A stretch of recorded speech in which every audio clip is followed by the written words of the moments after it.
Okay guys, so more traffic equals more sales.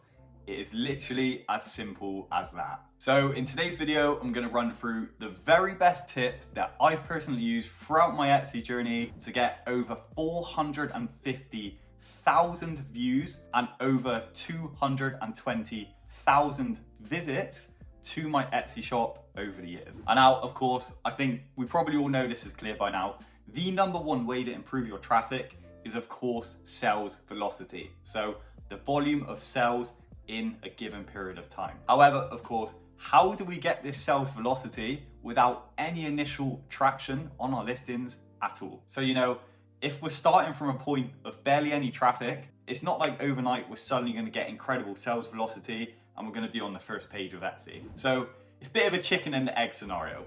Once you start getting traffic, you start getting sales, and then this snowballs and you get that sales velocity, and then you get a lot more views and traffic in turn. So it really snowballs. And when you really unpackage that, the very first step in this chain reaction is always going to be to just get more views and get your product in front of more eyes. So, of course, what is one of the best ways that we can do this is to fix up your product's SEO. So SEO is going to get your product to show up a lot higher in searches right in the first place. And there's a few ways that we can do this very easily. The first way is you can literally just go on Etsy, type in any product to do with your niche, have a look at the ones that have the best seller tag. So look at the ones that we know are working and we know are selling well, and literally just look at the title they use, look at the description they use, scroll right down to the bottom, and you can look at the tags in the related searches section that product is using. And we can just incorporate a lot of these keywords from these best-selling listings that we know work into our own. And of course, further to that, to make our life even easier, we can just use a beautiful creation that's out there nowadays, the Etsy SEO research apps. And there's absolutely loads to choose from, but essentially all you do is just put in the name of whatever product it is or niche you're trying to sell, hit search. This is gonna show you up loads of results, and at the top, it's gonna show you some of the best selling listings in that niche. You'll see some valuable information, like how much the product makes, how many sales it's making per month, all that sort of stuff. But the best thing about a lot of these research apps is that you can literally just click into the product that you see, that you know is selling well, and you can see all of the SEO that this product is using. Titles, tags, everything all in one place, and it just makes our life so much easier. Oh, and before I forget to mention, you can also see things like competition, so search volumes to competition ratios for the given keywords. So you can literally just handpick the very best ones, and you can fix your SEO up so easily. And because SEO is so important, I'm going to give you another quick tip here.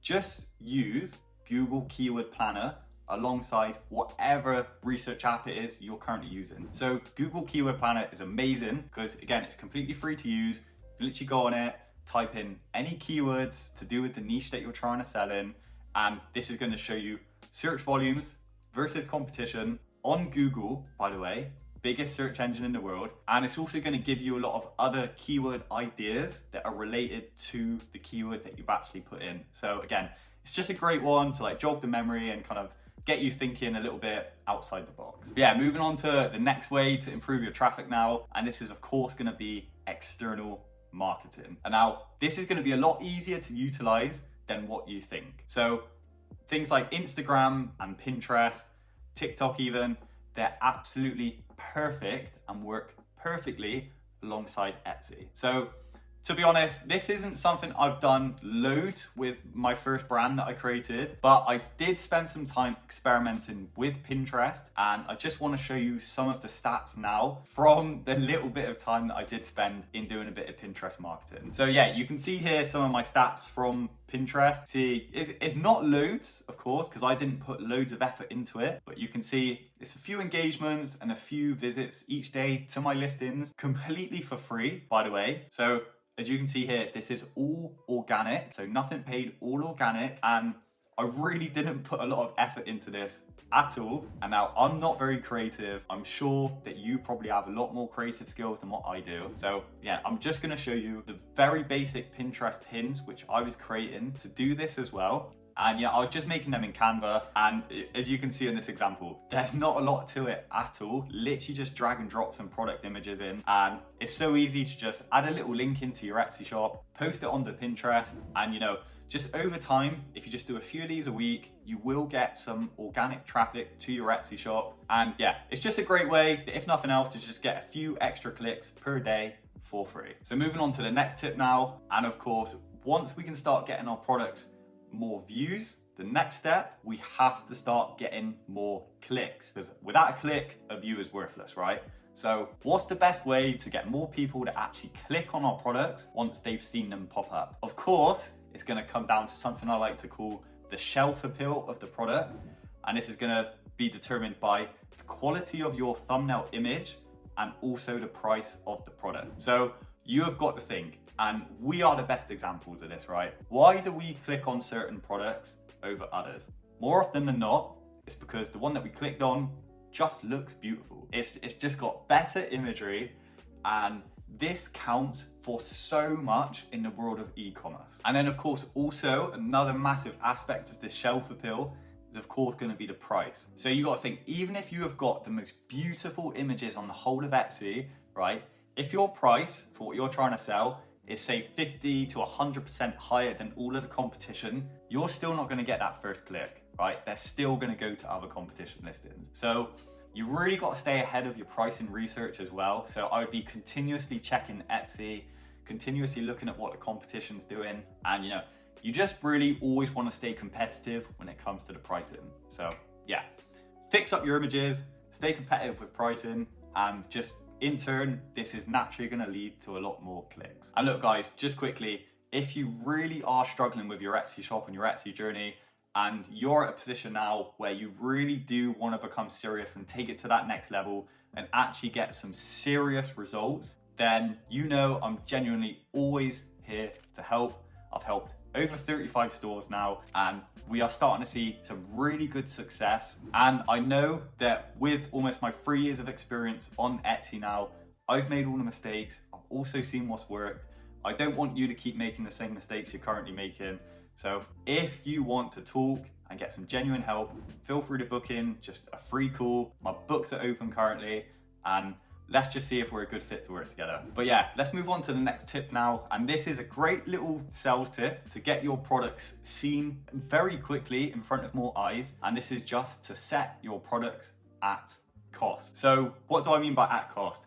Basically, whatever it costs to make and fulfill the item to the customer, this is exactly what I want you to set your price of the product to. So yes, I know what you're gonna say and I know what you're thinking, but I'm now gonna be making no profit on the listings. Well, yeah, that is true. For certain select listings that currently aren't selling, you're not making any profit on anyway. And the problem is, because they're not getting much interaction and they're not getting much traffic, then they're pretty much just dead in the water, and you might get the odd 1 or 2 sales, like every few months, but that's not what we want, and that's not what our Etsy shops we're trying to build should be doing. For these select listings, I recommend to just knock the product price right down to an at cost level. And what this is gonna do is it's gonna make the product immediately way more favorable to a shopper versus the competition, purely because they're getting such a better deal. And you know yourself, you, me, everybody, we love a good deal. So logic would suggest, and I've seen this work in practice, you should start getting a lot more clicks, views, favorites, and sales on these listings, right? And as we illustrated, as we went back to right at the start of the video, what's the number one way to get your product in front of more eyes and popping off on Etsy? It is that sales velocity. So by doing this, in turn, which is going to increase the conversion rate of your product, you should be getting more sales. This is going to push it higher up in Etsy rankings, going to be shown to more people, get more traffic, right? And then once you've got this traffic built up, then you start notching the price up ever so slightly until you find a price level which customers are comfortable paying. You can position yourself well with against the competition, and you're still making profit. This is the golden spot for all of the products that you're trying to sell. And moving on to the next tip now, this is a powerful one. I'm currently utilizing this strategy with a few of the stores I'm working with, and this is to use micro and macro influencers. So look, the world of influencer marketing is scary, I know, especially if you haven't done it before, but just hear me out. I'm gonna try and simplify it for you. So you got two main sorts of influencers that we wanna be hitting up, okay? And we don't wanna be paying them, ideally, anything, right? So you've got macro influencers. Macro influencers, they have between 1,000 and 10,000 followers, right? And they get pretty good engagement, and they're normally in very niche areas. That's macro. Then you have micro. Micro influencers, very good, very powerful. They have between 10,000 and say 50 to 100,000 followers. They have very big audiences, but sometimes their audiences are actually less engaged than the macro influencers. So my strategy for this is always just go on Instagram, you know, TikTok, Pinterest, any of these accounts, right, that have good social followings in the macro level between 1,000 and 10,000, okay? Reach out to them, try and do a few a day if you can. And you know, this is quite simple to do. Just go on ChatGPT. That can really help us with this, just to write out an initial cold email or an initial cold approach to these influencers, right? If you're selling digital items, amazing, because this means you can send them the product completely for free to you. And if they show it to their audience, any sale that you get is pure profit. But even if you're selling stuff like print on demand or physical items, you can say that you'll just send them some stuff, no obligation, okay? Don't ever try and force anybody to do anything. I have brands approaching me, and either they're crap or they're just brands that I just don't want to work with. I don't care how much money they're offering me. I say no, right? I reject a lot of brands that approach me that take this approach. So yeah, just be genuine. Say that I think this product I'm selling can really help you, or this product I'm selling I think can add a lot of value to your life.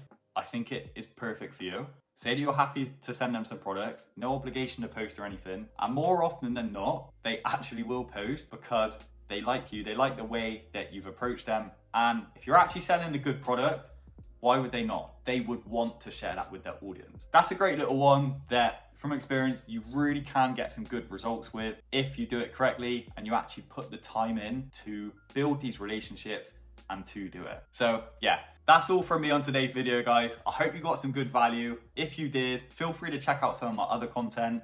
And you know, as always, wish you the very best with your Etsy journey, and I'll catch you on the next one. Cheers, guys.